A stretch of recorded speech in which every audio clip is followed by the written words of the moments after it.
કઠણાઈ છે હિન્દુસ્તાનની કે આટલો જયારે સમાજ આગળ વધી રહ્યો છે ત્યારે આજે આપણો દેશ 50% નીચે આજે માણસ એજ્યુકેશન વિહીન છે. અર્જુન બોલે છે કે મહારાજ, રડતી માં મને એમ કહે છે કે બેટા અર્જુન, જન્મ તો આપી શકી છું, જિંદગી નથી આપી શકતી, એનું મને કરુણ દુઃખ છે. કેમ માં? તો કે ગુરુ દ્રોણાચાર્ય છે અને કૌરવોએ રોકી લીધા છે, અને કૌરવોએ રોકી લીધેલા હોવાથી મારી પાસે કાંઈ નથી. કદાચ લાચારીથી એમ કહું ગુરુને કે તમે મારા દીકરાને ભણાવો, તો એ કૌરવો વાંધો ઉઠાવશે કે અમારા કાકાના દીકરાને જો ભણાવ્યા તો તમારો પગાર યા મોદી ખાનેથી આવતું સીધું બંધ. અર્જુન કહે છે કે જયારે માને એમ કીધું કે માં તો બીજું કઈ નહીં, ગુરુ પાસે તો લઈ જા. અને તે દિવસે રડતી રડતી જયારે મારી માં ગુરુદ્રોણની પાસે લઈ ગઈ છે, જયારે ખૂબ રડી ત્યારે ગુરુએ પૂછ્યું, બેટી કેમ રડે છે? માએ કીધું તમે મારા દીકરાને ભણાવશો. ગુરુદ્રોણે એમ કે છે, કુંતાઈ તારો નહીં, એ તો મારો દીકરો છે, ચિંતા મત કર. કૃપાનાથ, જે ગુરુએ મને દીકરા તરીકે હાંચવીને મોટો કર્યો, હું ઘણીક વાર એને બાપજી કહીને બોલાવતો, ગુરુ કહીને બોલાવતો, દાદા કહીને બોલાવતો, અને મારા માથા ઉપર હાથ મૂકીને ગુરુ એમ કહેતા, દીકરા આદર્શ થાજે બેટા. ઘણીક વાર એમ કહેતા, બેટા મારી વિદ્યાને શોભાડ છે. ઘણીક વારી આંસુ લાવીને એમ કહેતા, દીકરા મારા નામને રોશન કરશે. કૃપાનાથ, મુझे યાદ है કે ધનુર્વિદ્યાના અભ્યાસ પછી હું અશ્વસ્થામાં બ્રહ્માસ્ત્રના પ્રયોગ ઉપર આવ્યા. બ્રહ્માસ્ત્રના 3 પ્રયોગ હોય છે. એક બ્રહ્માસ્ત્રના 2 પ્રયોગ, એવા 3 પ્રકારના બ્રહ્માસ્ત્ર ગણાય છે. તો બ્રહ્માસ્ત્રનો જ્યાં પાઠ લેવા હું અશ્વસ્થામાં ગયા તો મને પાઠ આપ્યો, અશ્વસ્થામાને ન આપ્યો. અશ્વસ્થામાએ જૈન માગળ રાવ કરી, બાપુજી મને બ્રહ્માસ્ત્રનો પાઠ નહીં આપતા. જયારે ગુરુ જમવા આવ્યા ને ત્યારે ગૌતમી ખીજાણા, ત્યારે ગુરુ કીધું છે ખારું કાલ આપીશ. બીજે દિવસે જે અશ્વસ્થામાં આવ્યો તો ખાલી ફેંકવાનો એક પ્રયોગ શીખવાડ્યો, પાછું વાળવું જોઈએ એનો પ્રયોગ પાછો ન શીખવાડ્યો. દિવસો જતા કાયમ દ્રોણ પત્ની રાવ કરતા ગુરુની આગળ કે તમે આપણા દીકરાને કેમ નહીં શીખવાડો. તો મને ગુરુએ 6 પ્રયોગ શીખવાડ્યા, પણ અશ્વસ્થામાને ફેંકવાનો પ્રયોગ શીખવાડ્યો, પાછા વાળવાના પ્રયોગનો ને શીખવાડ્યો. અંતે જયારે ગોરાણી ખૂબ ખીજાણા તે દિવસે ગુરુ દ્રોણ એમ બોલ્યા, ગૌતમી હું इसलिए અર્જુનને 6 પ્રયોગ શીખવાડું છું, અને આ તારા દીકરા અશ્વસ્થામાને નથી શીખવાડતાનું કારણ એ છે કે આ અર્જુન દીકરો લાયક દીકરો છે. લાયકને વિદ્યા इसलिए આપું છું કે સમાજના ઉત્થાન અને ઉદ્ધારમાં કામ લાગશે, અને તારા મારાથી પાકેલો આ નાલાયક છે, इसलिए એને બ્રહ્માસ્ત્ર નથી આપતો. અને જો આપું તો મારી વિદ્યાનો દુરુપયોગ કરી આ દેશનું નિકંદન કાઢનારો થશે. આ इसलिए નહીં આપતો. અર્જુન કહે છે કે મહારાજ, જેને પોતાના દીકરા માટે આટલો પક્ષપાત કર્યો હોય, સગા દીકરાને જેને બ્રહ્માસ્ત્રના પ્રયોગ ન શીખવાડ્યા અને મને શીખવાડ્યા હોય, અને ઈ દાદાની ગેરહાજરીમાં એના છોકરાને કાંથી મારી નાખો, તે દિવસે આની માં જે બેઠી છે ગૌતમી, એની આંખના આંસુડા મને માફ ન કરે, અને મારી કુંતા મને એમ કે મારી કુખના અર્જુન તું પાકેલો ન હો, इसलिए ન મારી શકું. આનું નામ ભગવાન સ્વામિનારાયણના વચનામૃતને જીવનમાં ઉતાર્યું કહેવાય. આનું નામ કયા કર્તને ન જાણે, એનું નામ કૃતજ્ઞ. અર્જુનને ખ્યાલ છે કે આની મારી ઉપર ઉપકારો છે, હું કેમ ભૂલી શકું. કથા તો ઘણી વિશાળ હોય છે, લેકિન કથાની સમાપ્તિનો સમય બરાબર 36 મિનિટે થનાર છે. 2 મિનિટ કે દૂરી પર સમય, તો 2 મિનિટમાં કુછ આગે. અંતે અશ્વસ્થામાનો મણી કાઢી લીધો છે, અશ્વસ્થામાને છોડ્યો. ભગવાન જવા વાસ્તે જ્યાં તૈયાર થાય છે ત્યાં અશ્વસ્થામાએ બ્રહ્માસ્ત્રનો પ્રયોગ કર્યો ઉત્તરાના ગર્ભના વિનાશ માટે. ભગવાન દ્વારકાધીશે ઉત્તરાના ગર્ભમાં પ્રવેશ કરી ગર્ભનું રક્ષણ કર્યું. કુંતાજીને આશીષ આપી, ભગવાન ભીષ્મની પાસે પાંડવોને ઉપદેશ અપાવી, ભીષ્મને મોક્ષ ગતિ આપી ભગવાન દ્વારિકા વધાર્યા છે. સમય જતા ઉત્તરાને કુખે બાળકનો જન્મ થયો, જેનું નામ પરીક્ષિત પાડવામાં આવ્યું છે. સમય પછી સમય જતા ભગવાન દ્વારિકાધીશે દ્વારિકાની લીલા સંકેલી લીધી છે, અર્જુન જયારે દ્વારિકાથી હસ્તિનાપુર આવે છે ત્યારે ઉત્પાતો થતા જોઈ ભીમ અને યુધિષ્ઠિર જ્યાં ચર્ચા કરે છે ત્યાં અર્જુને સમાચાર આપ્યા. પરીક્ષિત રાજાને હસ્તિનાપુરની ગાદી સોંપી અને 5 પાંડવોને દ્રૌપદી હિમાલય તરફ આગે. તતો પરીક્ષિત દ્વિજવર્ય શિક્ષયા. પરીક્ષિત વડીલોના આદેશ પ્રમાણે રાજકારભાર ચલાવતા ધર્મના તૂટેલા જે પાવ છે એને વ્યવસ્થિત સાંધ્યા છે, કલીને દંડ આપ્યો છે અને અંતે મૃગયારમમાં જતા તૃષાતુર બનેલા પરીક્ષિત શ્રમિકની આશ્રમ ઝૂંપડીમાં વધાર્યા. ધ્યાનસ્થ શ્રમિકે સ્વાગત ન કર્યું. આથી નારાજ બનીને મરેલો સાપ ગળામાં પહેરાવી રાજમાં ચાલ્યા ગયા. શ્રમિક પુત્ર શૃંગીને ખ્યાલ આવતા પરીક્ષિતજીને શ્રાપ આપ્યો છે, 7 દિવસમાં તક્ષક દંશથી તારું મોત થાવ. પરીક્ષિત રાજાને સૂચન કરવામાં આવ્યું છે. રાજાએ રાજકારભાર પુત્રોને સોંપી ગંગાને કિનારે પરીક્ષિત પધાર્યા છે. 88,000 ઋષિઓના ચરણમાં શિર નમાવી પોતાના કરેલા પાપ પોતે જાહેર કર્યા છે. પાપ જયારે જાહેર કર્યા છે ત્યારે ભગવાન શિવ પધાર્યા છે અને ભગવાન શિવ પરીક્ષિતજીને ભાગવતજીની કથા કહેશે. પ્રથમ સ્કંદની પણ સમાપ્તિ અને સાથોસાથ બરાબર ઘડિયાળનો કાંટો 36 ઉપર. તો પરમાત્માના નામની સાથે અત્યારની કથાની સમાપ્તિ. કાલે સવારે કથા આગળ ધપાવી. સ્વામી નારાયણ સ્વામી નારાયણ સ્વામી નારાયણ સ્વામી નારાયણ સ્વામી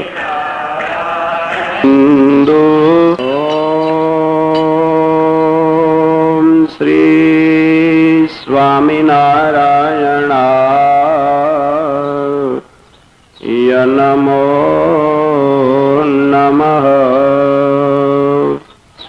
શ્રી પૂર્ણ પુરુષોત્તમાય ઘનશ્યામાય નીલકંઠાય શ્રી સહજાનંદ સ્વામીને નમો નમઃ.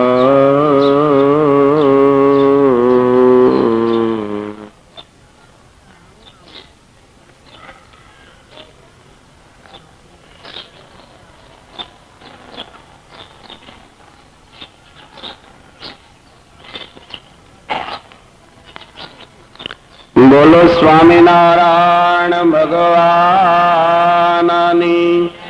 શ્રી નરનારાયણ દેવની. શ્રી લક્ષ્મી નારાયણ દેવની.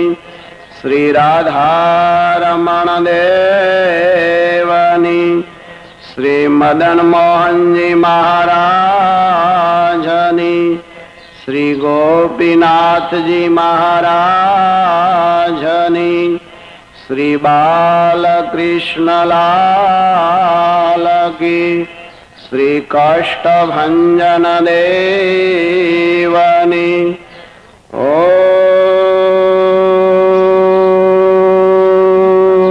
નમઃ પાર્વતી પત હર હર મહાદેવ.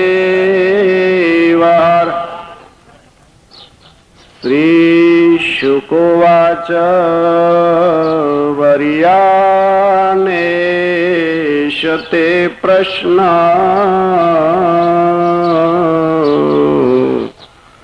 કૃતો લોકહિતો નૃપ આત્મવિસમતાં પુંસાં શ્રોતવ્યાદિષુ યઃ પરા.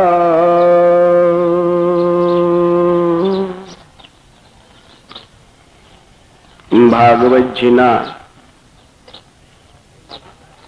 દ્વિતીય સ્કંદના શુભારંભમાં સુખદેવજી પરીક્ષિત રાજાના પ્રશ્નને ઘણા ધન્યવાદની સાથે વખાણેલો છે.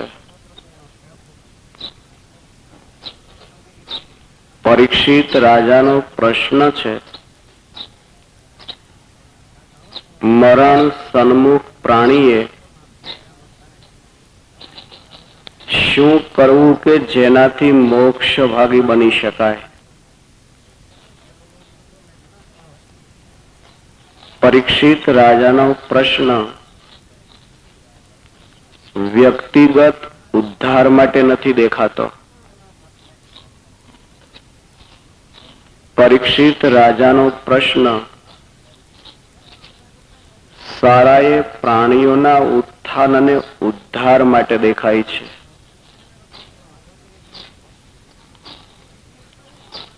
કૃતો લોક હિતો નૃપ. પરીક્ષિત, તમારો જે પ્રશ્ન છે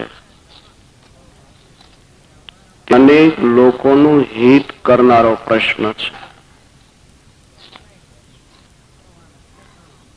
પરીક્ષિતજીના પ્રશ્નનો શુકદેવજી હવે જવાબ આપે છે. રાજન, હરેક પ્રાણી મરણ સન્મુખ જ હોય છે. મરણ એક દેશનો રિવાજ નથી.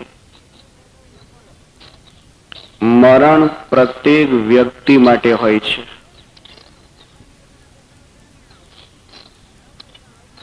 મૃત્યુ અને જીવન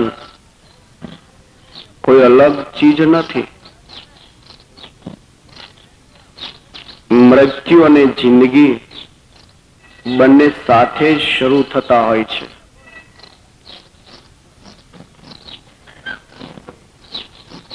ક્યારે મૃત્યુ આવશે,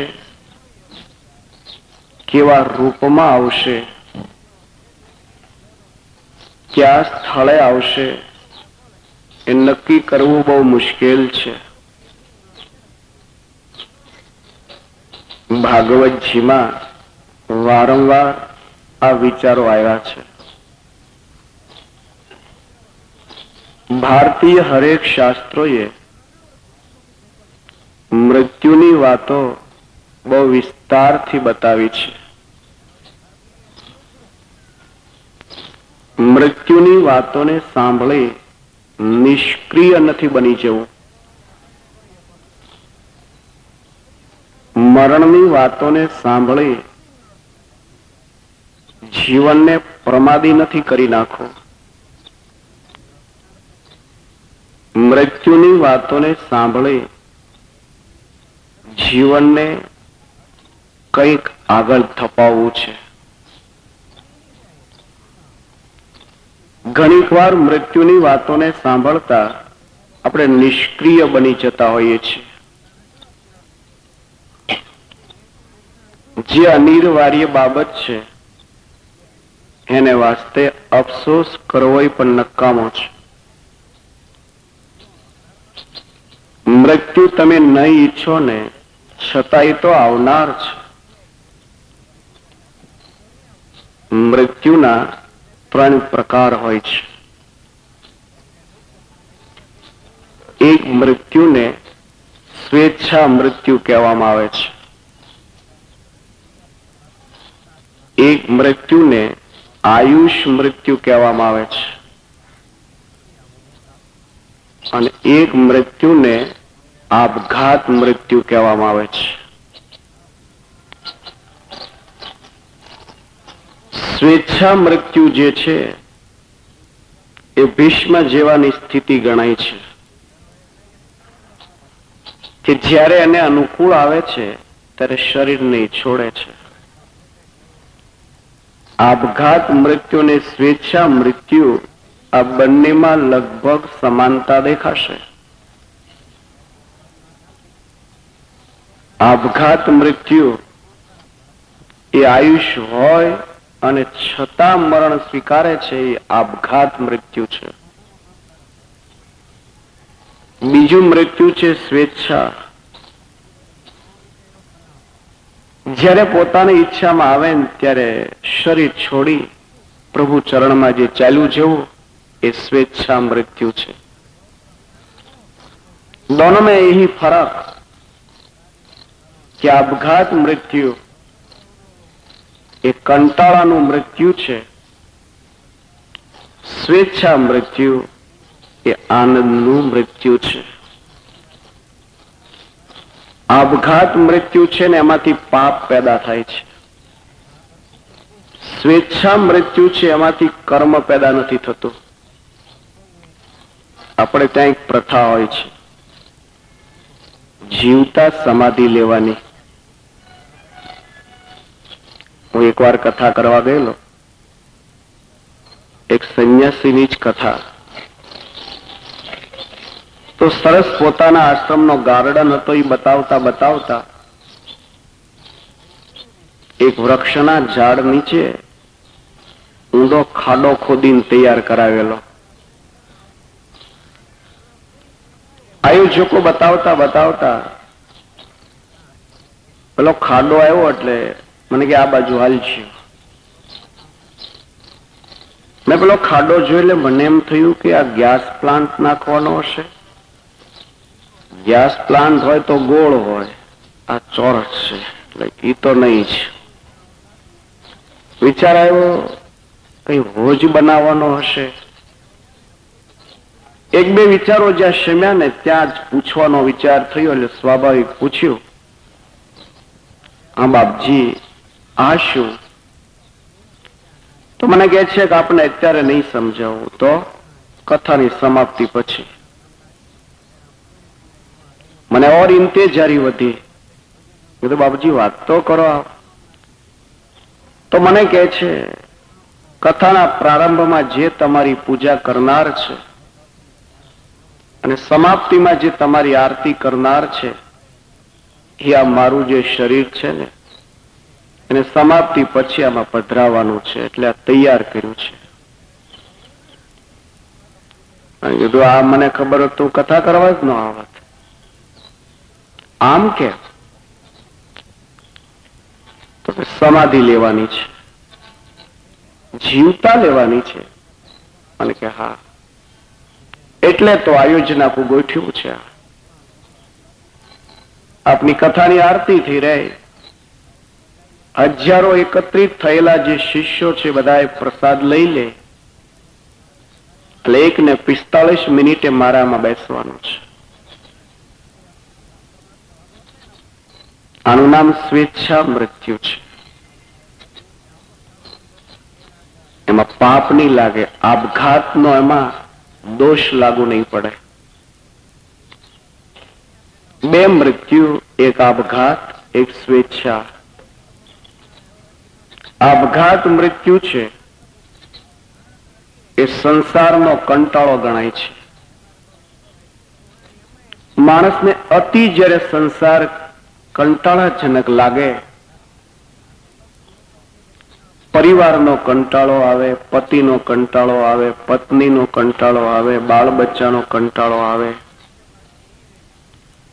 જ્યારે કોઈ બી છેડો ન દેખાય એટલે માણસ પછી ગળે ફાંસો ખાય કાં તો ઝેર પીવે, પણ કોઈ સંજોગોમાં પ્રાણ કાઢવાની ઈચ્છા કર્યા કરે. આનું નામ આપઘાત મૃત્યુ છે. અને આ આપઘાત મૃત્યુ એ કર્મ પેદા કરે છે, એનું પાપ લાગે છે. બીજું મૃત્યુ એ સંસાર અને સર્જનહાર, આ બંને વચ્ચેનું અંતર જ્યારે સમજાય છે ત્યારે આ શરીર અને સંસાર છોડવાની ઈચ્છા જાગૃત થાય છે. પોતાનું જીવન અને પરમેશ્વર આ બંનેનું અંતર જ્યારે સમજાય જાય એટલે એમ લાગે કે આ શરીર છૂટે અને પ્રભુ ચરણમાં ક્યારે જાઓ. પછી એને અહીંયા રહેવામાં, આ શરીરમાં રહેવામાં ક્યાંય સુખ ન દેખાતું હોય. એને ભગવાનની મહત્તા સમજાઈ ગઈ હોય છે, પોતાની નશ્વરતા સમજાણી હોય છે, ભગવાનના ધામનું એને સુખ સમજાણું હોય છે, આ લોકની હાય હોય સમજાણી હોય છે. આપણે બોલીએ છીએ ને, પણ એ પોપટીયું જ્ઞાન છે. શીતળ શાંત છે રે તેજની ઉપમા નવ દેવાય. કાયમ બોલીએ છીએ શીતળ છે, શાંત છે, કોઈ દુઃખ નથી, ભગવાન ત્યાં બિરાજે છે. બધું જાણીએ છીએ કે આ શીતળ છે, શાંત છે, સુખ છે. જવાની ઉતાવળ કરી કોઈએ? બોમ્બે જવું હોય ને તો અઠવાડિયું સુધી ઊંઘ ન આવે, બોમ્બે જવું છે. અને એમાં વિદેશમાં જવાનું જો થયું હોય ને તો પેપરમાં ફોટો અપાવે, વિદેશમાં ભાઈ જવાના છે. કેટલાય મિત્રોને મળી આવ્યો હોય, વિદેશમાં જવાનો છે. મોટો સત્કાર સમારંભ યોજ્યો હોય, વિદેશમાં જવાનો છે. કેટલી ઇંતેજારી છે જવાની. ટ્રેન બરાબર 4 વાગે ઉપડતી હોય ને તો રાતના 1 વાગ્યાથી હનીપાત શરૂ થઈ ગયો હોય. બોમ્બે આવું છે તો શીતળ શાંત છે રે, તેજની ઉપમા ન દેવાય. તમે જાણો છો કાંઈ હાય હોય છે ત્યાં શીતળ છે, શાંત છે, સુખ છે, ભગવાન છે, બોલબાલા છે. ત્યાં પણ ઉઠાવડ થાય છે, હાલો વૈયા જાય. એ તો ડોક્ટર જો એમ કહે ને કે હાચવજો નહીં તો ગયા તો બીપી મળે ડાઉન થવા. જે દિવસે આ સંસારની નશ્વરતા અને ધામની શાશ્વતા સમજાશે, જે દિવસે પોતાના જીવન, એની પામરતા અને ભગવાનની પ્રભુતા એ જે દિવસે બરાબર સમજાશે ને તે દિવસે તમને એમ લાગશે હવે અહીંયા રહેવાની કોઈ જરૂર નથી. આજે આપણે જે વાતો કરીએ છીએ ખાલી વાતો જ છે. જે દિવસે વાતો વર્તનશીલ બની જશે તે દિવસે તમને પરમાત્મા સિવાય ઘડીક ભી નહીં ગમે. બાર ગામ ગયા હોઈએ અને 8 દાડા થાય ને એટલે ઘર મળે યાદ આવવા. ઓલો શિખંડ ને શેરો કાયમ ખવડાવતો હોય ને તોય ઘર યાદ આવ્યા કરે. એમાં 10 દાડા થાય ને તો પછી મન ઘરમાં મળે ડોક્યા કરવા. પછી પેલા કઈ ભાઈ રજા આપ, હવે હું જાઉં, ઘણા દિવસો થઈ ગયા છે. ઓલો કે જવાય છે, રોકાને ભાઈ. વળી સિનેમા જોવા લઈ જાય, નવા ગાર્ડનમાં લઈ જાય, પણ ક્યાંય મન ન માને. મન ઘરને ઝીંખ્યા કરતું. રાત્રિમાં સુવે ને તો સ્વપ્નાય ઘરના મળે આવવા. એક જ મહિનામાં તમારી ઇંતેજારી વધી ગઈ ઘર માટે. દિવસો કેટલાય વૈયા ગયા. ભગવાન માટે, મંદિર માટે આવી ઇંતેજારી વધી. આપણું સરવૈયું આપણે જ જોવાનું હોય છે. માણસ પોતાનું સરવૈયું જો પોતે જોતા શીખે તો સુધારો થાય છે. માનવ જનરલ પ્રકૃતિ એવી હોય છે કે બીજાના કહેવાથી ઓછો સુધરે છે. સ્વયં પોતે જ જો સુધરવાનો પ્રયાસ કરે તો સુધરી શકાય. તો સુખદેવજી બોલે છે એક પરીક્ષિત, મૃત્યુના જે આ 3 પ્રકાર છે એમાં શ્રેષ્ઠ મૃત્યુ જો હોય તો સ્વેચ્છા મૃત્યુ. કે જ્યારે તમને એમ લાગે કે હવે નહીં રહેવું, શરીર છોડીને પ્રભુ કે ધામ મેં. અને એથી એક શ્રેષ્ઠ મૃત્યુ બતાવું કે જે પરમાત્માની આખી સંસ્કૃતિ ઉપર પૂછડો મારનારું મૃત્યુ છે. જે મૃત્યુ ભાગવતજીમાં ધ્રુવ કુમારને મળ્યું છે.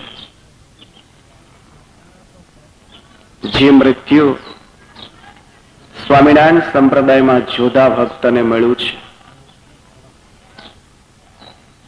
અજોડ મૃત્યુ. ભાગવતજીમાં ધ્રુવજીની કથા એમ કહેશે કે મૃત્યુ જયારે આવ્યું સામે દેખાય છે. મૃત્યુ જયારે આવ્યું છે ત્યારે ધ્રુવ એમ કહે છે કે મારી માં તો એવું કહેતી હતી કે પરમાત્માનો જે આશ્રય કરે છે એને મૃત્યુનો ડર ન હોય. તો આ શરીરમાંથી મને જુદો કરવાને વાસ્તે તું કેમ આવ્યો? મૃત્યુ કહે છે કે ઈશ્વરી કાનૂન છે કે જેની આયુષ પૂરી થાય છે એટલે શરીર અને આત્માને હું અલગ કરું છું. શરીર આત્માને અલગ કરું એટલે જીવાત્મા સંયમી પૂરીમાં જાય છે. પરમાત્માનો ગરાગ હોય તો એના ધામમાં જાય છે. બાકી લેબોરેટરીનું કામ એ મારું કામ. ધ્રુવ કુમારને પ્રભુ ચરણમાં એટલો નિશ્ચય હતો કે પરમાત્માનો જે આશ્રય કરે એના જીવનમાં આ વસ્તુ હોય જ નહીં. માણસમાં નિશ્ચય જોશે. ઘણીક વાર આપણે આશ્રિત કહેવાતા હોઈએ પણ નિશ્ચયમાં કોઈ ઠેકાણું ન હોય. પુરુષો દરેક હોય છે, પતિ એક જ હોય છે. સ્ત્રીઓ અનેક હોય છે, પત્ની એક જ હોય છે. દિલમાં પરમાત્માને પતિનો ચહેરો હોય છે, એનું નામ દિલ છે. બાકી તો મ્યુનિસિપાલિટીની ઉકરડા પેટી છે. તો ભક્ત હૃદય એહી કે જેમાં પરમાત્માનો ચહેરો હોય. ધ્રુવ કુમારનો એવો નિશ્ચય છે કે પરમાત્માનો આશ્રય જે કરે એના જીવનમાં મૃત્યુનો યોગ હોય જ નહીં. શિક્ષાપત્રીમાં સમાધાન મળ્યું. પ્રોક્તાસ્તે નિર્ગુણા ભક્તા નિર્ગુણસ્ય હરેરિયત સંબંધા તત્ક્રિયા સર્વા ભવંતે વહી નિર્ગુણા. ભગવાન સ્વામિનારાયણે આ શ્લોક લખીને તો કમાલ કરી નાખી છે. સત્સંગી જીવન ભાગવત મહાભારત આદિના જવાબો આપી દીધા છે. રામાયણમાં એક જવાબ અધૂરો રહી ગયો. રામાયણ એમ કે છે કે જયારે હનુમાનજી મહારાજ 400 ગાઉનો સાગર ઉલ્લંઘન કરવા માટે તૈયાર થયા, આકાશ માર્ગે જયારે ગતિ કરી છે ત્યારે સામાન્ય વાંદર કક્ષા જેવડું શરીર છે, એક લંગોટ પહેર્યો છે, માથા ઉપર એક ટોપો ઓઢ્યો છે. થોડોક રસ્તો જ્યાં કાપે ત્યાં બીચમાં નાગમાતા સુરસા આવી છે. વિશાળ મોઢું કરીને હનુમાનજી મહારાજને એમ કે છે કે તને ગળી જવા આવી છું, ભૂખી બહુ છું. હનુમાનજી મહારાજ કે છે પણ હું રામજીને કામે જાઉં છું, તું વિઘ્ન ન કર. તો કે ના, 8 દીની ભૂખી છું, ગળી જ જવાની. હનુમાનજી મહારાજને એમ થયું કે નહીં જ મને છોડે, એટલે શરીર વિશાળ કર્યું. રામાયણ એમ કહે છે કે હનુમાનજી મહારાજનું શરીર 1 યોજન 4 ગાવ જાડું થઈ ગયું. ઓલી નાગમાતા બી એનાથી તૈયાર હતી, એને 10 યોજન 40 ગાવ વિશાળ મોઢું કર્યું. રામાયણ કે હનુમાનજી મહારાજે 20 યોજન 80 ગાવ શરીર જાડું કર્યું. પણ રામાયણને એક ખ્યાલ ન રહ્યો કે 80 ગાવ હનુમાનજીનું શરીર જાડું તો કઈ નાખ્યું મેં, પણ હનુમાનજી મહારાજે પહેરેલો જાંગીઓ ટોપો આ બેનું શું થયું? એ ફાટીને હેઠા પડી ગયા કે પછી સાઈઝ વારના હારે લેતા ગયા હતા કે શરીર જાડું થયું એમ જાંગિયા બદલતા ગયા, અને કદાચ બદલતા ગયા હારો આ ટુવાલ લઈ જવો પડે, અને ટુવાલ કદાચ જો લઈ ગયા હોય તોય બી તકલીફ છે. જે શરીરને 4 ગાઉની જાડાઈ મળી તો એક ટુવાલ મોટો તાકો લઈ ગયા હોય ને 4 ગાઉના જાડાઈ વાળા શરીરથી બદલ્યું તો વળી એનું એ શરીર પાછું 40 ગાઉ જાડું થઈ ગયું, એટલે ઓલો ટુવાલે નખામો થયો છો. રામાયણે જવાબ ન લખ્યો કે આનું શું થયું એમ. આવી જ કથા ભાગવતજીમાં એક અધૂરી રહી છે. ભગવાન વામન નારાયણ જયારે 3 પગલા પૃથ્વીનું દાન લેવા પધાર્યા છે, 7 વર્ષના બાળક જેવડી ઉંમર છે, નાની એવી લંગોટી પહેરી છે, માથે આચ્છાદન વસ્ત્ર છે, માથા ઉપર એક ટોપી છે, ખભે યજ્ઞો પવિત્ર જનોય છે. 7 વર્ષનું બાળક હોય ને તેની પોતળી કેટલી હોય? 2.5 હાથની તો કાપી થઈ રહે. હવે 2.5 હાથની પોતળી છે, 8 આંગળી માથે ટોપી છે, હાથમાં લાકડી છે. હવે 7 વર્ષનું છોકરું હોય તો એ 7 વર્ષના છોકરાને લાકડી તો નાની જ હોય, 5 ફૂટની લાકડી તો હાલે ને. આ વેશમાં જયારે જે ગયા છે, 3 પગલા પૃથ્વીનું દાન જયારે લીધું છે, ત્યારે ભાગવત જેમ કે છે કે વામન શરીર વિરાટ મીડું થવા, અને વધતું વધતું શરીર આકાશ સુધી વ્યાપી ગયું. પણ ભાગવતજીને ઈ ખ્યાલ ન રહ્યો કે આટલું શરીર જયારે મેં વધાર્યું ત્યારે ઓલા ધોત્યાનું શું થયું પાછું?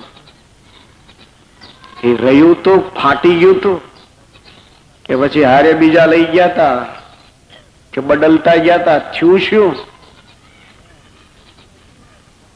અધૂરી વાત છે. આવી જ વાત ગીતાજીએ પણ લખી છે. અનેક બાહુદર વક્ર નેત્રમ. અર્જુનના મોહના નિવારણ વાસ્તે જયારે વિરાટ સ્વરૂપ સ્વીકાર્યું હતું ત્યારે ભગવાન દ્વારિકાધીશે તો એક પીતાંબર પહેર્યું હતું, માથા ઉપર એક મુગટ હતો, સોનેરી તારનું એક અચકણ પહેર્યું હતું, અને એનું એ શરીર જયારે વિરાટ બન્યું, અનેક બાહુ, અનેક હાથ, અનેક પગ. તો ચોણો પહેર્યો તો ત્યારે તો બે જ પાંસા હતા, અનેક બાહુ ધરા, અનેક પગ થઈ ગયા. ત્યારે કયા પાંસામાં કયો પગ ગયો હશે? કે કા પછી એવા અનેક પાંસા વાળો ચોણો સિવાડ્યો હોય. અચકણ ને તો બે જ બા હતી, કારણ કે બે હાથ વાળા ભગવાન નતા દ્વારિકાધીશ. એ અનેક બાહુ જયારે બન્યા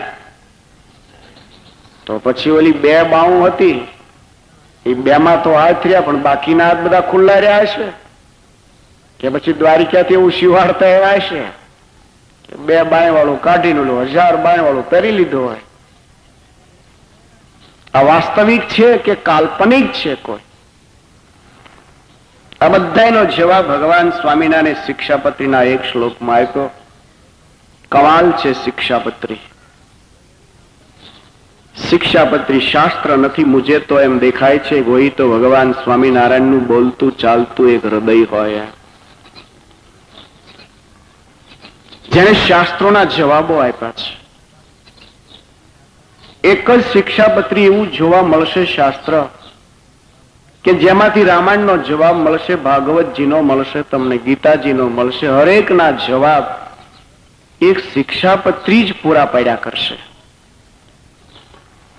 ભગવાન સ્વામિનારાયણે જવાબ આપ્યો, પ્રોક્તાસ્તે નિર્ગુણા ભક્તા નિર્ગુણસ્ય હરેર્યત સંબંધા તત્ક્રિયા સર્વા ભવંતે વહી નિર્ગુણા. ભગવાન સ્વામિનારાયણ એમ કહે છે ભગવાન અને ભગવાનનો ભક્ત એ નિર્ગુણ ભાવને પામી ગયેલો હોય છે, માટે એને અડેલા જે માઇક પદાર્થો એ બી નિર્ગુણ ભાવને પામી જાય છે. તો હનુમાનજી મહારાજ છે, એના જીવનમાં ભગવાન રામચંદ્રજી બિરાજે છે, એટલે હનુમાનજી મહારાજ બી નિર્ગુણ હો ગયે. હનુમાનજી મહારાજ નિર્ગુણ બન્યા તો એને અડેલો જે જાંગ્યો ટોપો એ નિર્ગુણ.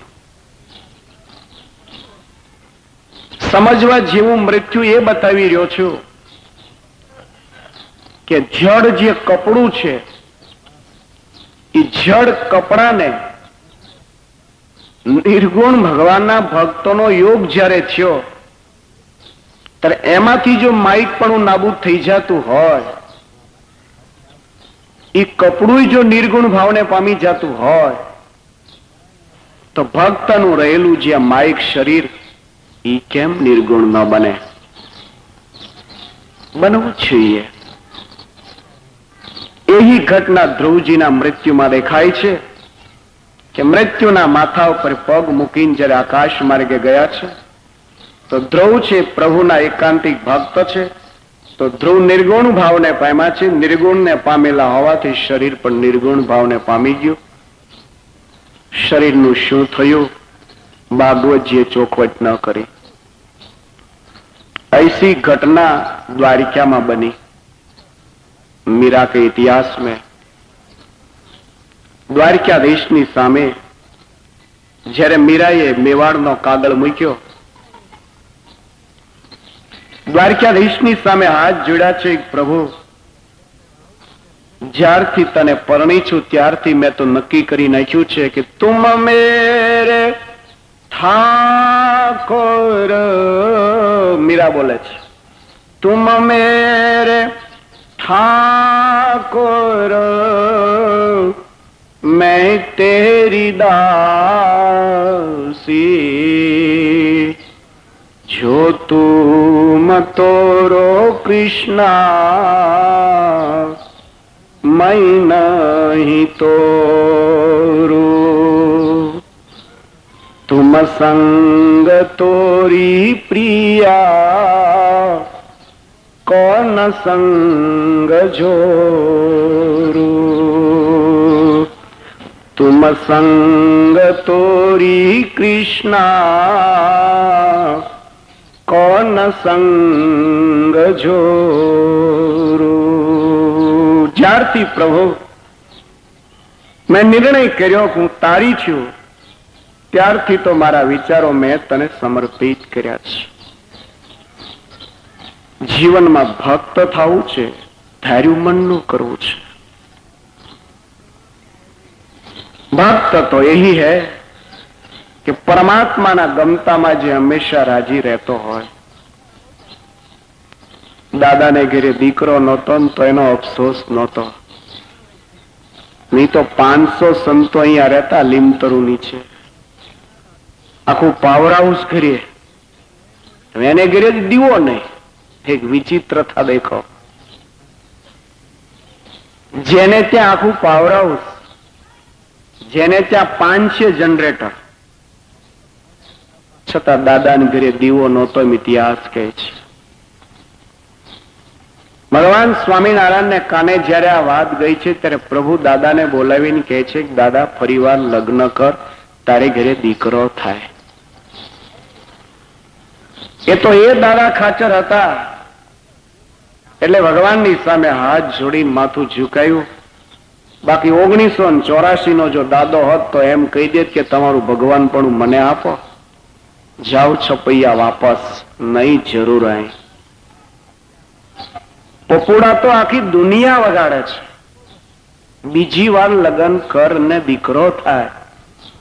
એ તો વિજ્ઞાન અને સાયન્સના મતો છે કે મેડિકલ ખામી હોય ને ફરી વાર લગ્ન કરીએ ને તો બાળકનો જન્મ થાય. એ તો પપુડું વગાડ્યું.